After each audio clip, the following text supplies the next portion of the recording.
Bonsoir à tous. Première vidéo sur la chaîne, premier débrief. On débriefe le match du LOSC face au PSG qui recevait le PSG. Euh, un match, beau match de Ligue 1 avec des bons retournements de situation comme on aime bien dans la Ligue 1. Des belles histoires aussi. Et Mbappé qui rentre, qui marque devant sa famille, sa Cavani, c'est très bien. Mais pour revenir dans le contenu du match, je trouve que le PSG, bon, ils ont fait tourner l'effectif, pardon. Des jeunes sont rentrés pour se montrer un peu.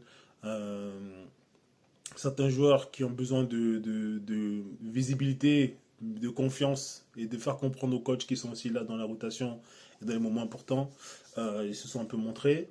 C'est-à-dire qu'Anguigny, il a fait un bon match. Des fois, des petits déchets. Son jeu, il est un peu trop prévisible, je trouve. Il est sur le côté, il repique toujours son pied gauche, tout le temps, tout le temps. Mais parfois, ça marche, hein, ça sert à faire des dédoublements, etc. C'est très bien. Mais il a fait un bon match quand Guinée. D'habitude, je trouve il se montre pas assez. Là, il a tenté des frappes, il a tenté des petits dribbles, des situations. Il essaie de créer le jeu avant que Vitinha rentre sur le terrain. Quand Vitinha est entré, c'est lui qui a pris les clés vraiment de cette attaque, de relancer les balles, etc. Pacho, monstrueux, monstrueux en défense. Je pense que s'il n'était pas là, on aurait pris au moins deux buts hein, facilement parce qu'il y a des contre-attaques où sur le côté gauche, là, l'ailier de Lille faisait beaucoup de dégâts. Il allait très vite. Beraldo, c'est un défenseur, comment dire, c'est un défenseur qui n'est pas hyper grand, il n'est pas hyper rapide, il n'est pas hyper costaud. Son point fort, vraiment, Beraldo, c'est la relance. C'est la relance. C'est-à-dire que quand il tombe sur un joueur très technique ou très costaud, on voit vite qu'il a un gap, qu'il y a un gap de différence. Donc, il a fait ce qu'il pouvait. Et en plus, positionné dans la défense centrale à droite, étant gaucher, je peux comprendre que c'est un peu compliqué. Mais ça reste des professionnels, ils doivent s'adapter. Voilà, peut-être je suis trop dur. Mais voilà, il n'a pas fait un mauvais match, Beraldo. Mais voilà, le but, c'est en partie de sa faute, malgré que Lucas Chevalier doit faire beaucoup mieux. On l'a recruté pour ce genre de match, assurer la victoire. Il y avait 1-0. Il ne fait pas beaucoup d'arrêts dans le match, mais quand il en a, pardon, il doit en faire. Et c'est pour ça. Certes, on est toujours nostalgique, on sait ce qu'on perd, on ne sait pas ce qu'on gagne. Mais voilà, il faut que Lucas Chevalier, alors dans la relance, jeu de pied, c'est bien, même si je trouve qu'il prend beaucoup de risques parfois. C'est bien. Mais sur les arrêts, il faut qu'il soit beaucoup plus décisif parce que là, ça nous coûte les 3 points. Quoi. On repart un point. Certes, on n'a pas fait notre meilleur match. C'était un match, comme j'ai dit, avec un bon match de Ligue 1, beaucoup de jeunes joueurs formés dans les clubs, etc. Des jeunes, ça se valait sur le terrain, je trouve.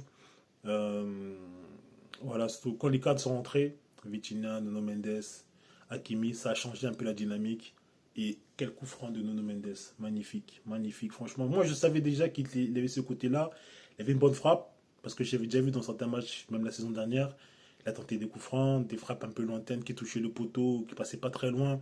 Je me suis dit, il a une patte, mais là je pensais pas qu'il allait tirer d'aussi loin quand même. Hein. D'aussi loin, il a une très bonne patte de Nuno Mendes qui confirme bien qu'il est le meilleur latéral gauche au monde. Il a fait faire une passe décisive aussi pour Hakimi. Euh, alors, les Lillois s'en sortent très bien. S'en sortent très bien parce que c'était mal parti. Ils allaient enchaîner une troisième défaite consécutive. Mais là, grâce à Ethan Mbappé, franchement, surpris, franchement. En vrai, son niveau, je ne connais pas vraiment. Je vois un peu si tu as vu certaines entrées, je sais qu'il a marqué il n'y a pas longtemps. Là, il est entré, ça l'a galvanisé, sa famille dans les tribunes, on a joué au foot, on a fait du sport, donc on sait très bien que quand on joue et qu'il y a la famille dans les gradins, c'est pas la même chose. On se sent boosté, on se sent, voilà quoi.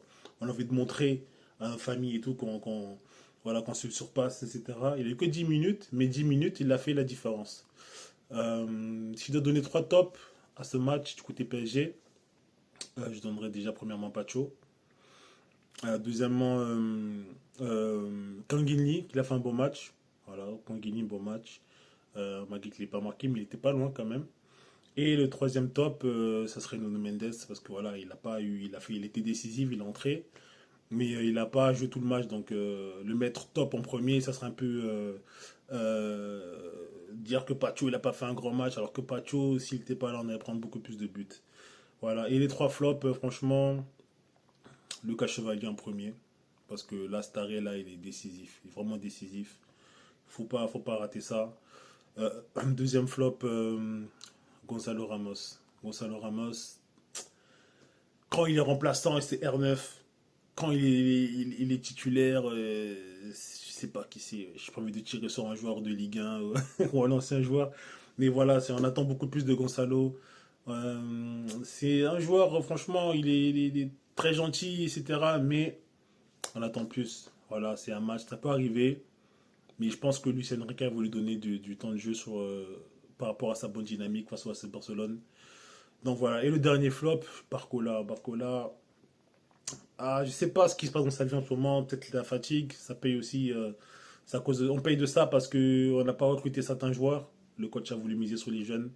C'est une bonne chose. Mais parfois, je pense qu'un joueur d'expérience en plus, c'est pas de refus, ça ferait pas de mal. Parce que là, Mbaye, il y avait Njantou. Et s'ils sont pas là, on met qui? C'est ça le problème. C'est ça le problème. Et, parce qu'on a beaucoup de blessés. Donc voilà. Voilà, mais les gars, dites-moi ce que vous en pensez. Est-ce que vous êtes d'accord avec moi? Plus ou moins corda. Voilà, c'est le nom de la chaîne. On va faire souvent des débriefs du PSG dès que possible et de certains matchs de Ligue 1, de Ligue des Champions. Bonne soirée à tous. On se voit bientôt.